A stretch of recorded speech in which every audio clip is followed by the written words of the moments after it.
эгэл даруй юм бүхний цаана жинхэнэ утга учир, мэдлэг боловсрал бас хүч ухаан нуугдж байдаг гэлтэй. Үе үеийн ухаантнууд үе үедээ л хамгийн даруй амьдарч хамгийн учирлаг бүхнийг бүтээснэ байг. Гэвч тэд хизээч алдар нэр албан тушаалгаар илж авах өгхийн бохир тавтаж байгаагүй. Тиймээс ч хүний нийгмийн оршихуйн үндэс нь хий хоосон бардамнал биш энгийн даруй бүхний цогц байдаг юм а.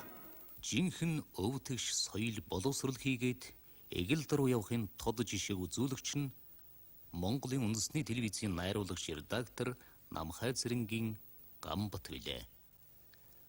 Багшийнхан гэгэн дурсал зориулв. Сэтгүүлч Наран Туяа.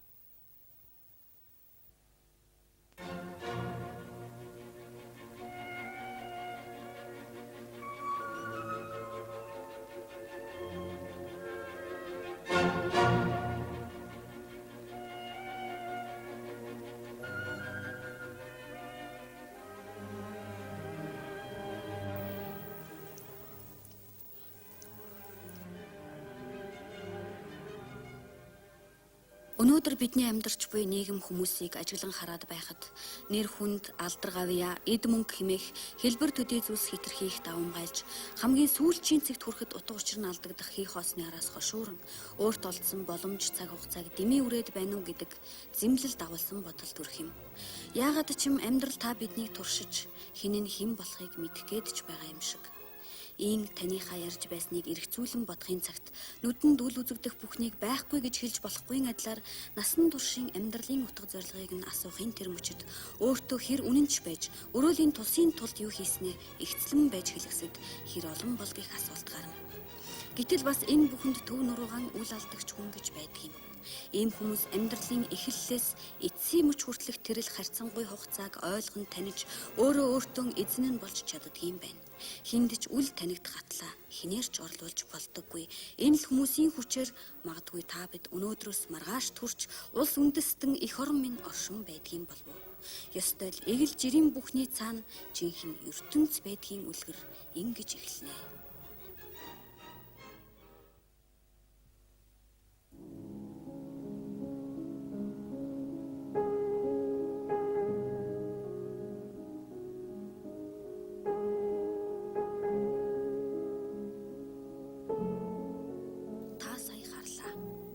Жинхэнэ эгэл даруй атлаа нэг л дээрээс харах харцыг бас ямагт дээр оршдог мэдлэг ухааны эзэнг магтаад хэрэггүй хүмүүс мэднэ.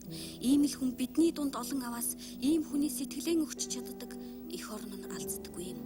Тэнгэр нурж газар цөмөрсөн ч тэмцэл хүсэл нь унтаршгүй.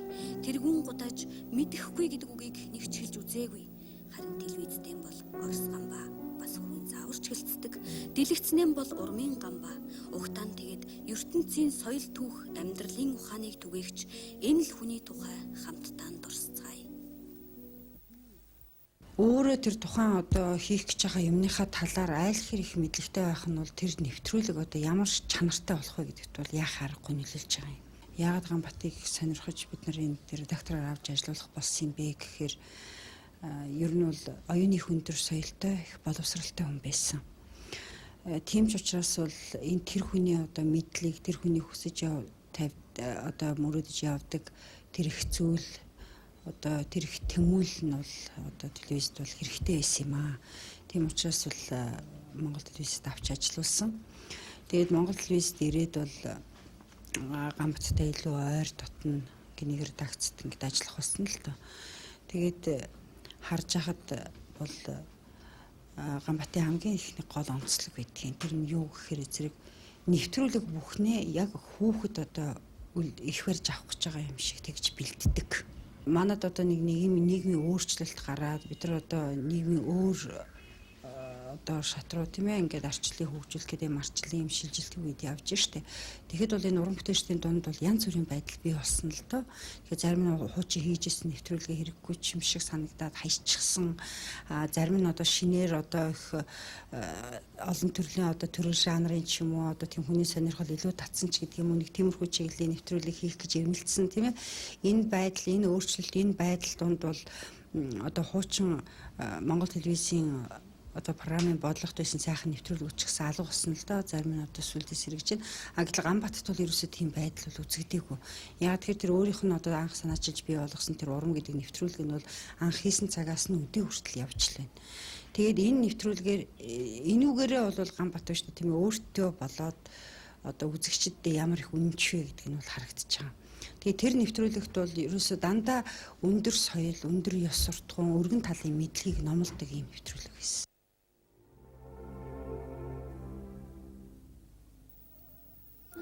Энэ хүний амьдралын хүсэл зорилго нь залуу үеэ мэдлэг боловсрал, соёл, ертөнцийг танин мэдэх хоцрогдошгүй түвшинд хүргэж, ингэснээр эх орноо хиндэж үл алдах, өөрөөн хиндэж үл дарлуулах тийм л төгс төгөлдрийн замыг засах явдал байсан.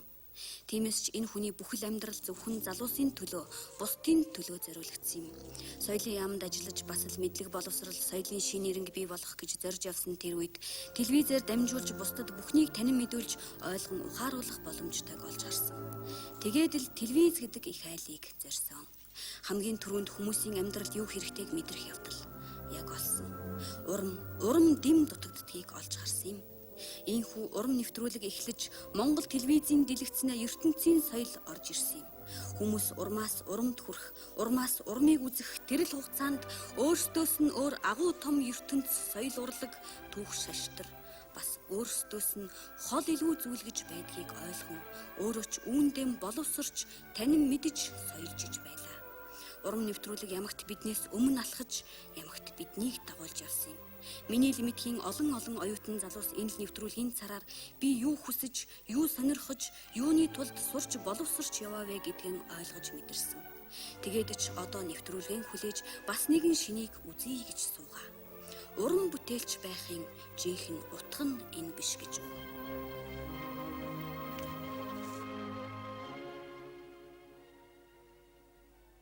Ганбаатар маань хэдэн жилийн өмнө намайг уран нэвтрүүлгийн хөтлөгчөөр ажиллаач гэсэн санал тавьсан юм л та. Тэгээд энэ санал нь надад үнэхээр их урам хайрлсан. Тэгээд ч би тэр үедээ дотроо энэ хүнтэй хамтарч ойр дотн ажиллах ховорхон завшаан тохиолдол одоо гэж бодож ирсэн. Сүүлийн үед залуучууд элит хүн гэж өөрсдөө ярих болж л дээ. Элит хүн, элит гэр бүл, элит боловсрал гэж их ярих болж. Гэтэл элит гэдэг үгнийхээ цаад ойлголт, цаад гүн ухагтхууныг тэр бүр ойлгож ухамсарлаж чаддгүй юм шиг надад санагддаг. Тэгээд магадчгүй Ганбаатар маань энэ ойлголтыг одоо өөрөөр хэлэх юм бол элит хүн гэж хин юм бэ? Элит хүн гэдэг чинь ямар хүмүүжилтэй, ямар боловсралтай, ямар өргөн сар хүрээтэй мэдлэгтэй хүн байх ёстой юм бэ гэдгийг өөрөөрөө болоод өөрийнхөө хийж байсан нэвтрүүлгүүдээрээ нэвтрүүлгүүдийнхээ зохиолын өгүүлбэр бүр үг болгоноор залуучуудад ойлгуулах гэж хүргэх гэж ирмэлцдэг байсны нэг жишээ нь энэ түүний хийж байсан уран нэвтрүүлэг юм болов уу гэж би бодож явдаг.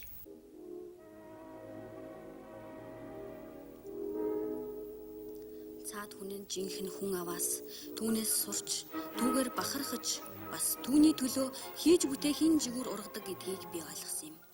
Ёстой л цээж дэлдэн бахархаж, зүрх дэлдэн хайрлах шүтээн нь болсон хүмүүс түүнд олон байлаа. Учир нь тэр олж харж, уншиж, мэдж чадсан юм. Хизээч хинч эргэлзэмгүй цэг шулуун зантай энэ хүн бас нэгэн дээд зорилготой байлаа. Энэ бол улс үндэснэрэн бахархах, хайрлах, тэмцэх, хэн юу чадна түүнийг эх орондоо зориулах, сэтгэл ухаанд бусдыг байлдан дагуулах явдал байсан. Тиймээс ч өнгөрсөн үе рүүгэн гар буугаар буудвал ирээдүй чам руу их буугаар буудна гэж хэлэх дуртай Голбаатар маань түүхийн хомирт нэвтрүүлгэн эхэлсэн. Ингэж бидэнд өчигдрөөс өнөөдрөөс маргааш төрхийн учир бас үн цэнийг ойлгуулсан юм. Түүхийн хомир нэвтрүүлгийн дуулал нь гэвэл дусаад гатсан нулимс цус хоёрын эзэд нь зөвхөн бидний төлөө л явсныг мартаж болохгүй гэсэн санаа байсан. Тиймээс ч урагшаа явахдаа хошгон хар гэж хэлжээ. Монголын түүхийн талаар одоо олон сэтгүүлч, эрдэмтэд, судлаачид сонирхож байдаг. За энэ дотроос бол Гамбат маань бол Монголын түүхэнд бол жинхэнэ элэгтэй үнэнхээр одоо их орон сэтгэлгээтэй ийм хүн байсан. Тэгээ хийж байгаа нэвтрүүлгээ бол зүгээр хам хум одоо хийдгүү хүн байсан л да. Өөр одоо судалгаатай архивын баримт үйл явдалд оролцож байсан одоо хүмүүстэй нь одоо уулзаж уг асуудлыг одоо судалдаг түүхчтэй одоо уулзаж ингэж одоо ярилцж хийдэг байсан. За би нэг жишээ хэлэхэд Хатанбаатар Магсаржийн тухайн нэвтрүүлэг хийхэд бол би ямар Хатанбаатар Магсаржийг тэр нутгийн хүн болохоос бүр нарийн судлах биш. Гэтэл миний судалснаас илүү их юм үзэж одоо харсан байсан надтай ярихад. Тэгээ энэ асуудал дээр энэ талын илүү яриач гэдэг ингээ ярьж байгаа нь бол их одоо үнэнхээр одоо түүхээ мэддэг ийм хүн байсан. Үнэнхээр одоо их орон сэтгэлгээтэй үргэлжил одоо өөх түүхээ одоо мэдхийн учир холбогдол ялангуяа одоо түүхийн хоймор нэвтрүүлгийг залуу үеийнхэнд одоо яаж хүргэх вэ гэдэг талаар үнэнхээр одоо санаа тавьдаг ийм хүн байсан. Ер нь цаашд бол бид бол их орныхаа түүхийн асуудлыг бол энэ Гамбатагсны одоо санаа тавьж байсан шиг үргэлжлүүлж үнэнхээр түүх гэгэн эд хав нэвт байсан ийм одоо сэтгүүлч бол Гамбат маань байсан юм аа.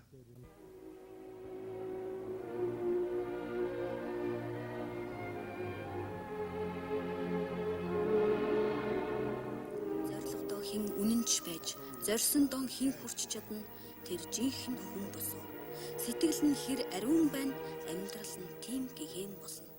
Ийм хүн хүний дээд биш гэж юм. Хинч маргашгүй, хинч няцаашгүй энэ. Зөвхөн өөрийнхөө эдлэж хэрэглэж, идэж уух, өнөө маргаашийг үдэж угтахын төдийд биш, бусдад сэтгэл амгалан гин жаргалыг идэвхжүүлэхийн төлөө хүч оюунан чилээгч нь зөөхөн. Хэрвээ шүтэн бишрэх бол бас эхлээд би хэний хэн билээ гэдгийг ухаарах нь чухал. Тэгвэл цаашид ямар зам мөрөөр явах тань саадгүй ойлгогдно гэж энэ хүн хэлдэг юм.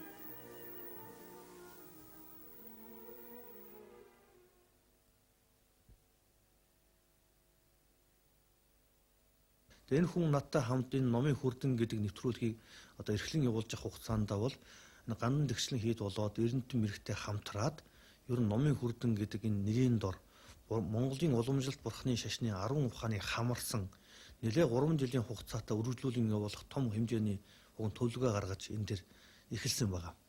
За ингээд явцын дунд ингээд 1 жил гаруй хугацааг надтай явуулахдаа голчлол юу анхаарсан бэ гэвэл ер нь монголчууд өнөөдөр шашин соёлоосоо холдсон энэ хэцүү үед хүмүүсийн өдөр тутмын хэрэгцээнд одоо байж байдаг. Хүн болгоны мэдий гэж бодож байдаг. Энэ бүх одоо ердийн нэгэн зан жаншил эдл хэрэгэл дээрээс ахуулаад ялангуяа урлаг уламжлал соёл талаас нь түлхүү анхаарад энэ бүгдүүдийг энгийн хялбар маягаар ард түмэндээ ойлгуулж бидний уламжлал шашны жирийн нэгэн зүйлэхэд ийм их гайхамшигтай гүн ухаан агуулсан явангаа энэ маань хүний дотоод сэтгэлээр ингэж нэвтэрсэн ийм нэгэн ухаан байдгамаа гэдэг талаас нь одоо ийг л олон хүнд хүрэхийн тухайд хамгийн гол анхаарлаа тавьсан байгаа. Энэ нэвтрүүлэг бол 91 одоо Эрдэнэтэн ухаантанд бол тусгайлан зориулагдаагүй. Нийт ард түмний тухайд зориулагдсан нэвтрүүлэг байсан учраас хүнд ойлгомжтой талаас нь хүн болгоны хүлээж авах хэмжээнд энэ бүгдүүдийг энгийн маягаар яаж хүрэх вэ гэдэг тал дээр л хамгийн их анхаарлаа тавьж ирсэн. Гамбатхан одоо энэ сайхан санаа сэтгэл үйлс ер нь энэ телевизээр дамжуулан Монголын нийт ард түмдээ уламжлалыг хойч үдээ өвлүүлэх тийм ээ монголчуудын нийгмийн ухамсарыг үндэсний уламжлалт байдлуу нь эргүүлэн оруулах гэсэн тэр хүний хүсэл мөрөөдлийг цааш нь залгуулах тийм бас нэгэн ахаа тийм сайн найруулагч гарч ирнэ гэдэгт би бол итгэл төсөл байж байдаг. Тэгэхээр өнөөдөр дэлхийд дахинаараа бол тийм ээ соёлын их одоо энэ глобалчлыг ярьж байгаа энэ 90-100-д монголчууд бид нар өөрийн гэсэн үндэсний соёлтойгоо үндэснийхээ шашинтайгаа үндэснийхээ одоо урлаг сэтгхүүтэйгээ бүрэн төгс ороход бол үнэхээр энэ нэвтрүүлэг бол цаашдаа дахин одоо ингэж одоо тасралтгүй гарах нь бол монголчуудын хувьд бол маш чухал зүйлээ гэж би хувьдаа бодож явдаг. Монголын үндэсний телевизийн үзэгчид тэр тусмаа боловсрол соёлын төвшингээр арай дээгүр хүмүүсийн дунд нэвтрүүлгүүдээр танил болсон. Бусдаас эрс өндөр туршдаг хэрнээ бусдаа нэг л адил эхэлж ирэх хүн. Энэ номнуудыг уншиж зөвхөн номоор дамжуулан бүхнийг харж бүхнийг мэдэж болдгийн жишээг үзүүлж байлаа. Тэгээд ч түүний чихэнд Бетховен, Верди, Шопен, Моцартын сонгодог хөгжмийн их шиг чимэг болж түүний ухаанд шоолох үеийн тэд их орныхон төлөө тулалдсан юм. Эртний грекийн сэтгэгчдийн зохиол бүтээлүүд, түүхийн уран зохиолууд, мөн Лодой Домб, Эренчингийн уран үсгээд ер нь сонгодог урлагийн бүх төрөл зүйл бас тэр нь Монголын түүхийн сурвалжууд тусал туслаар цар нэмж байсан. Хизээч өөрийг нь дүүйлгэж бусдаас дээгүрт тавьж байгаагүй сацуу хүн өдөр цаг мөч бүхэнд сурч ойлгон ухаарч байдаг юм. Тэгсэн атлаа ертөнцийн жамыг хизээж олохгүй байсаар өнгөрчих юм да гэж мэдэж чаддаг бүхнээ чамлан хэлснийг нь бодоход бид чинь энэ хүний дэргэд дэн дүү өрөвдөн юм да гэх эчин гүрлийг төрүүлдэгсэн. Та хаана байна? Тэнд эрдэм ухаан байна. Та хаана байна? Тэнд төгс атлаа даруй бүхэн бий.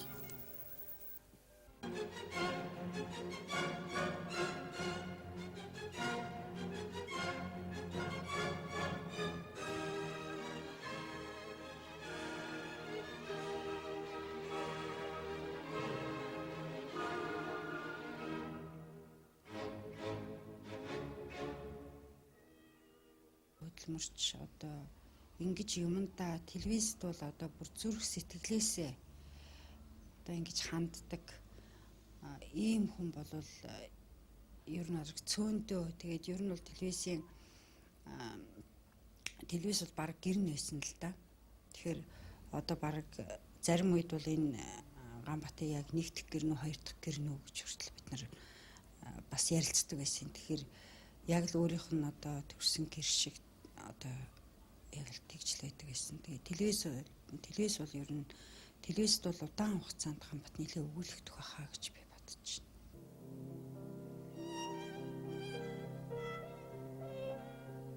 Хүмүүсийн амьдрах хэв маяг арга ухаан гэдэг хэдийгээр өөр боловч өнхөх төрхийн учгаар нэгэнт холбогдсон нь үнэн. Иймийн учир хорлол гэж үгүй цагаан мөрийг үлдээвээс ухтах, үдэх хоёрын заяа тэгш байдгийн гинвэлээ. Хүнд үлдээх мөр, цэгнэх үнэн гэж байвас таны мөр, сайнны мөрөө.